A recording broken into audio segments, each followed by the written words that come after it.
Hey guys, welcome back to Skill Card. Today I built a ping pong game within an hour, all with the help of AI and without any knowledge of coding. I used ChatGPT 3.5, not even 4, which is available for free. And the process is very simple as well. I just gave ChatGPT a series of prompts and it came up with better and better code until my game was finally developed. I'll walk you through the whole process without skipping any step so you don't have to worry about anything. Now without any further ado, let's dive in.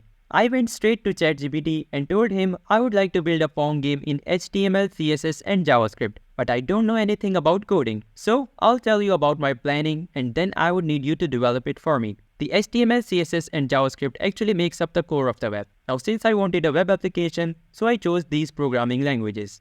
Then in my planning, I included the game objects, which were a ball, paddle, and a wall, the gameplay, in which I explained the overall working of the game, like the positioning of the paddles, and how the ball will be reflected off the boundary and paddles, and when will be the game over. Then in controls, I selected the A and D keys for the player 1 to move his paddle, and for player 2, I chose arrow left key and arrow right key. Then I told GPT to understand all these requirements and provide me with the code and tell me where to put that code in my VS Code project. The VS Code actually provides you with an environment where you can write your code.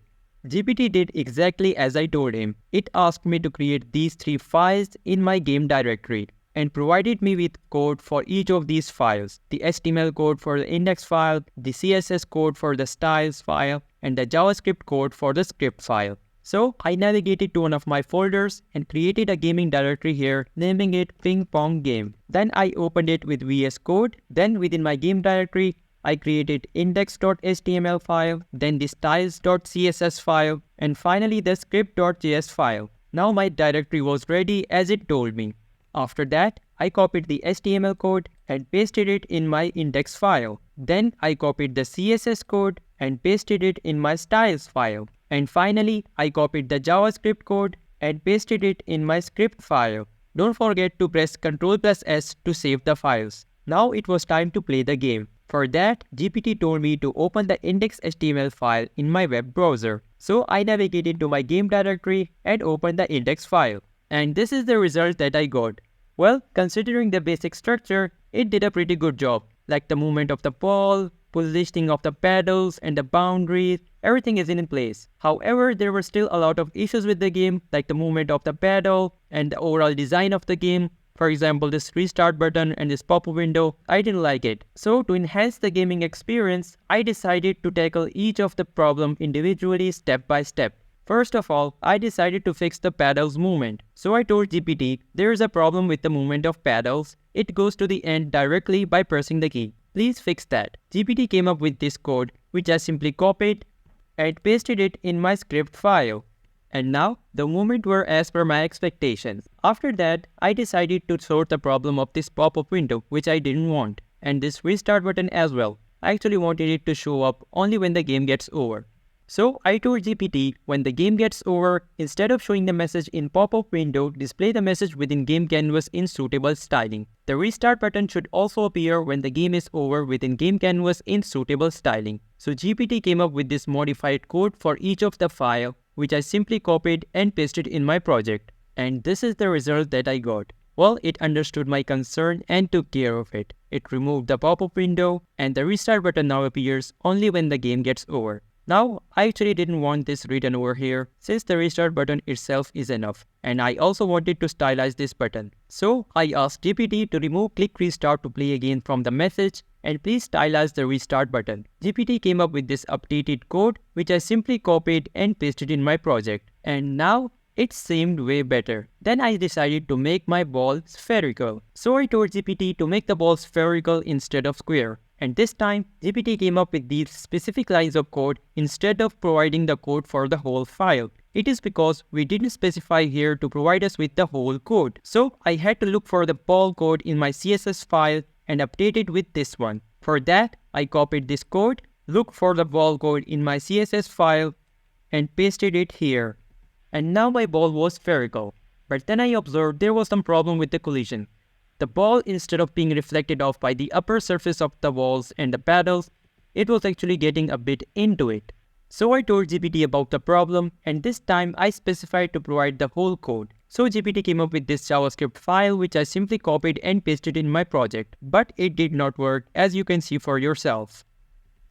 So I told GPT that it was still working the same, please fix that. GPT provided me with updated code which I used in my project, and the collision issue got resolved for the panels, but for the walls it was still same. So I told GPT about the problem and asked him to fix it. GPT came up with the revised code which I simply used in my project, and it got even worse. Now the ball was moving out of the game canvas. So I told GPT that now the wall was not even reflecting the ball. GPT came up with the updated code which I simply used in my project, and the issue got resolved for the top wall, but for the bottom wall it was still there.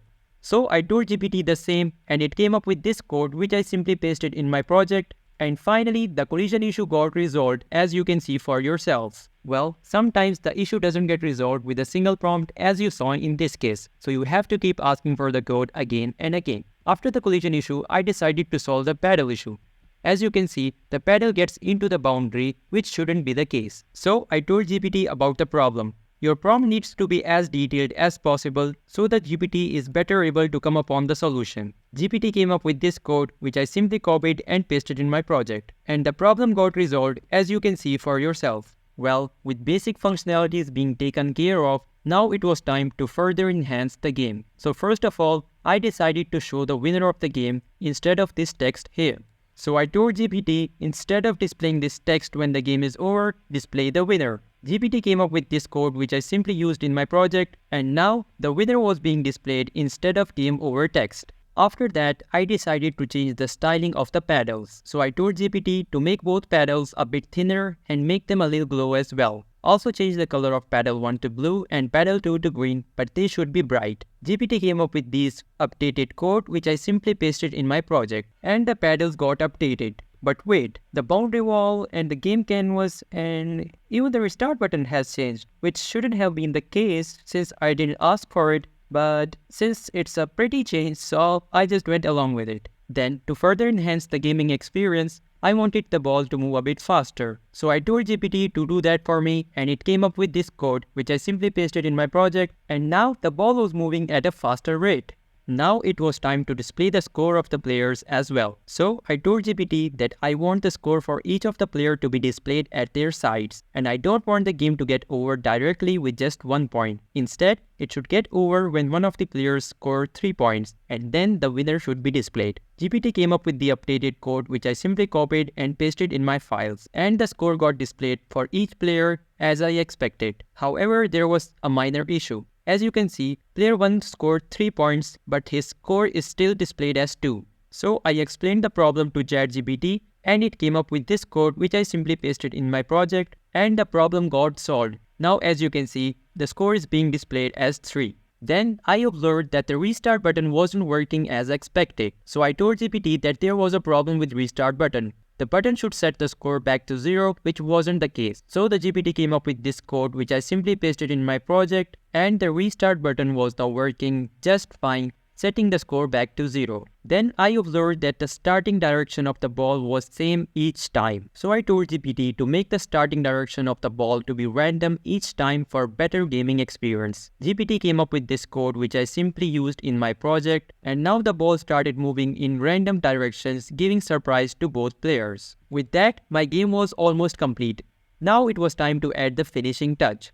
For that, I first decided to add a separator here, so I told GPT to add a vertical separator between the two sides. GPT came up with the HTML CSS code which I simply used in my project, and this is the result that I got. Well, it actually needed a bit modification, but before that, I decided to make my score more prominent. So I told GPT to make the score a bit more obvious and nicely written. GPT came up with this CSS code which I simply used in my project, and this is the result that I got, quite prominent and exactly as I expected. Then I got back to modifying the separator. I actually wanted the separator and the wall's color to be same and wanted it to glow just like these paddles. So I told GPT to change the separator and the wall color to neon purple and add a glow effect as well. GPT came up with this code which I simply used in my project, and this is the result that I got. Well, my game was finally ready and it seemed pretty cool to me. So just like that, you can build any game in any technology that you desire. You just have to keep asking ChatGPT until it comes up with something that you want. If it doesn't come up with the correct result from your prompt the first time, ask again with a bit modified prompt. Then again and again until it comes up with the correct result. That's the whole process.